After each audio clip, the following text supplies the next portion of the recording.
Le cycle d'exploitation d'une entreprise commerciale est constitué donc de cette façon-là. Ce que vous allez trouver en bleu, c'est les entrées de stock, en vert les sorties de stock. Les logiciels doivent pouvoir bien sûr dans ce cas-là prévoir une base de données. Il nous faut bien sûr un fichier fournisseur pour justifier nos achats de marchandises. Ce que vous voyez entre parenthèses le code comptable du compte achat de marchandises. Et puis il nous faut bien sûr un fichier client pour pouvoir justifier les ventes de marchandises, donc les sorties. Le logiciel va donc gérer des fiches articles. On a la possibilité de lui dire si cet article est stocké ou pas. Donc dans ce cas-là, l'article, bien sûr, doit être stocké. C'est pour ça que là, je fais clignoter l'information. L'utilisateur doit mettre oui à gestion de stock s'il veut que celui-ci puisse calculer les stocks dans le magasin.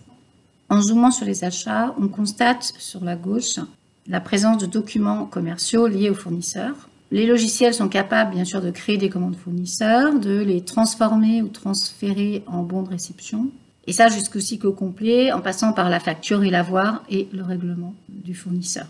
La flèche rouge représente les transferts. Le logiciel va permettre à l'utilisateur de créer la commande, qui par la suite, comme un principe de copier-coller, sera transférée dans les documents qui suivront. C'est très important de comprendre ce cycle, car au fil de l'eau, il permettra de mettre à jour le stock au bon moment et surtout au bon endroit. Vous avez toujours ce même principe, mais cette fois-ci lié au client. On constate qu'on a un document supplémentaire lié au client qui s'appelle le devis, évidemment. Si notre client demande un devis, on doit être capable de le faire avec le logiciel. Et celui-ci sera ou pourra être transformé en commande, puis bon de livraison, puis facture et avoir, etc. On peut même passer directement un devis en facture. En fait, tout est possible dès lors que l'on respecte cette liste-là, dans cet ordre-là. Le fichier client sera bien sûr lié aux ventes et le stock se mettra à jour cette fois-ci en sortie.